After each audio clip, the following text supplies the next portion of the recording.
Hello and welcome to 5 Minutes in the Shed. Start of another exciting project. 5 Minutes in the Shed. So this project is called Project Two Smoke, and the reason it's called Project Two Smoke is because I'm going to be working on a two-stroke motorcycle, which, as everybody knows, two strokes are the best motorcycle in the world. They've got two strokes. A four-stroke motorcycle, suck, squeeze, bang, blow. If you get two strokes that suck and squeeze and bang and blow at the same time, that makes it twice as fast. Anyway, I'm going to introduce you to this project here. There we go. NSR GP2. GP2 two-stroke champion of the 1980s and 90s. I'm sure you'll all remember riders such as Max Biaggi and people like that racing these around. Awesome bit of kit. I'll show you it in some more detail. Right, now you'd be forgiven for thinking this looks it looks in pretty good condition, but it's not really. When you get up, you know, sort of close and personal with it, let's just go in for a slightly closer look. There's quite a bit of corrosion and pitting. You know, the forks have been sanded quite badly. The paint job on it is kind of mediocre, if you like. Coming down the back of it, yeah, it looks okay. It's got a new chain on it. I assume the sprockets are new as well, but they're looking pretty rough. The frame's looking okay, but just kind of a little bit pitted and shitty in places, you know. I mean, you can see on the top yoke here that there's a bit of pitting, and you know, it's kind of lost its beautifulness. All right, so bit of work to do. I think that fairing bracket's like just totally the wrong one, so I don't know where that's from. And I don't know why do people put sweatbands on master cylinders? I have no idea. But if you look under here, the clear plastic has gone all cloudy, and I mean seriously. So there's plenty of stuff to do on it. But before I start on it, what I want to do is I want to check it runs. Because it belongs to a mate of mine, this does. And he said to me, oh, it runs. And I'm like, yeah, okay. But he says, but I couldn't start it. And I know what that means when people say, yeah, it runs, but I can't start it. It means it doesn't run, right? So I've been charging the battery up, and I'm going to see if I can make it go first. Because what I don't want to do is take it all apart, then put it back together, and then it won't go, and I don't know why. So I just want to check that first, right? So yeah, there's a few things I've got to do on it. I mean, for example, I'm pretty sure those silencers should be screwed to something, but they're not. Anyway, I've put it on charge. I'm going to see if it'll go. If it'll go, then I can start taking it apart, and you know, we'll see where we are. What else can I tell you about it? I don't know. That's it. Pretty cool little machine. Right, let's see if I can make it go. Okay, so now, as you know, I'm filming from some serious technology on my Chinese smartphone right over there. So I'm going to keep my voice louder so you can hear what I'm saying, because I am not mic'd up, right? So, it's been on charge. Let's take it off charge first before we do anything. Turn that off. Right, and I need the ignition key. Ignition barrel's trashed, so I think we're going to have to change that. Okay, I've got lights on, which is good. Petrol on. Oh, actually, I'll put it on reserve because I don't know how much fuel's in it. Petrol on. There's no priming, nothing like that. You just kick it and go. So let's see if it will go. Kickstart only, like a proper motorcycle. Right then.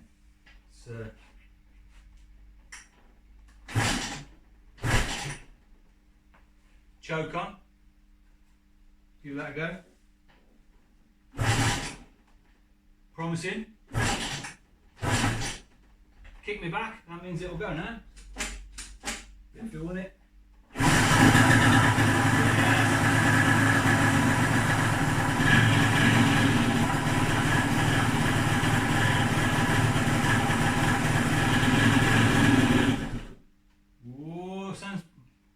Sounds all right, but it goes. So have another go.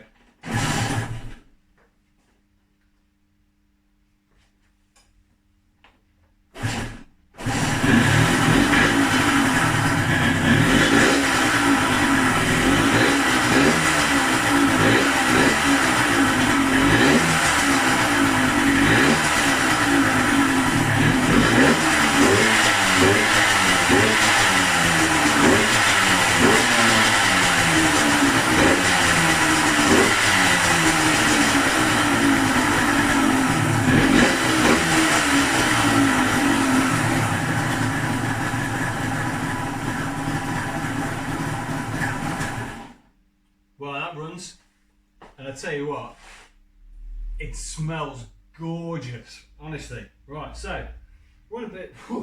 That does smell. Right, so on a bit of a winner. It goes, revs up. So I'm happy to take it apart, because if it didn't go, I wouldn't take it apart yet. I'd make it go first. But that's fine. That is reassuring amount of smoke coming out of the back, so I know it's got a bit of lubrication. So yeah, I think we need to take all the plastic off to see what we've got underneath.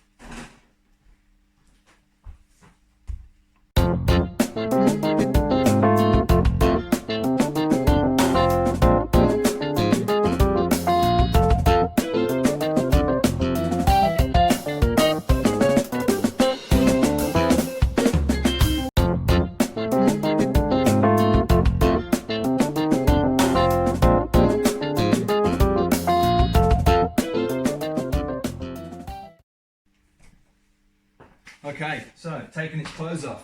Right, first impressions. Alright, so we'll start at the front, I'll go to the back. So first impression, fairing brackets all rusty, clocks seem okay actually. I did notice when I took the headlamp off, which is here, that's got the proper connector on it, but it's held in with a bit of chocolate block, which isn't right. One of the indicators is all mangled, so that was all taped up, not very good. Bit of electrical, not a problem. One of the levers is bent, so we can fix that. This bracket doesn't work at all, so we're going to fix that. Master cylinder's knackered, so we need a new one of those. If Rich is, my mate Rich, who owns this bike, if he's watching, right, get a pen and paper, just write all this stuff down and buy it for me, will you? It's going to cost you a load. Anyway, so yeah, going down, radiator looks in pretty good condition. That's all right. Oil tank's okay. Header tank looks all right.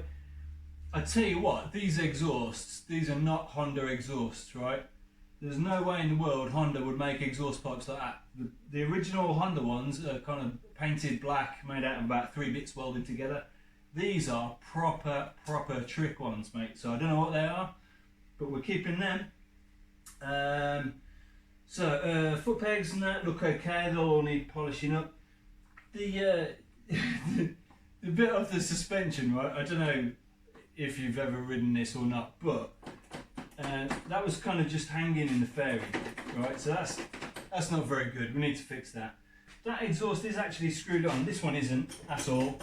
That's just wobbling about, which is criminal, really. Criminal when you've got exhaust pipes which are that nice. You don't want to break those. Looking down the back of it, we've got a 1988 helmet lock. Fantastic, which is just a bit of steel string with a bit of plastic around it. We've got a ECU there. Okay, this is the CDI ignition, right? So this is an 1988, I think it is, bike. And between 88 and 89, they changed the ignition. So now we know which one it is. It's the one with the CDI ignition, which is a can't remember model, but I know which model it is now. Right. So yeah, looking at it, I mean, it looks pretty good. One thing I've noticed straight away is it hasn't got an airbox. There's no airbox. That's probably why it sounded bad when it was running. Right, I can see straight down into the carburetors there, which isn't good because all the shit will go in. So we might get some nice power filters or something for that. That'd be great. Apart from that, it all looks pretty good. I can't see any nasty oil leaks or anything like that. The engine's a bit shitty, but it's all right. And it looks like it's got all the original bolts in it as well, so it hasn't been taken apart, which is a good sign. But apart from that, yeah, man, this has had some trick stuff put on it. Trick exhausts. The front brakes have definitely had some hammer, right? They're very worn, right? And the tyres on it are all blistered at the very edges. So this has been on a racetrack. It's been going really fast on a racetrack, definitely. So I guess if someone's been racing on it, at some point it was properly sorted. So it might be quite an easy job of this. The rear subframe, which is steel, is a bit grotty. So that's probably needs taking off and powder coating or whatever. But yeah, apart from that, it's looking pretty good. I think we're at a stage where we're reasonably happy with it. I think we can put it on the lift, get it up in the air and start taking it apart proper.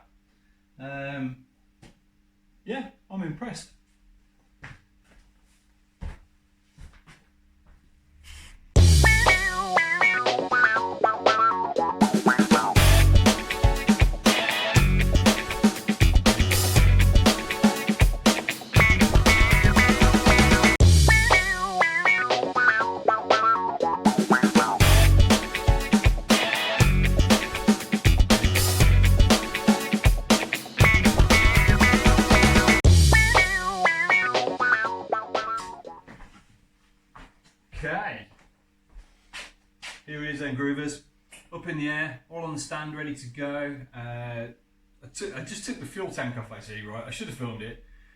The tank wasn't bolted on, right? So it literally just fell off.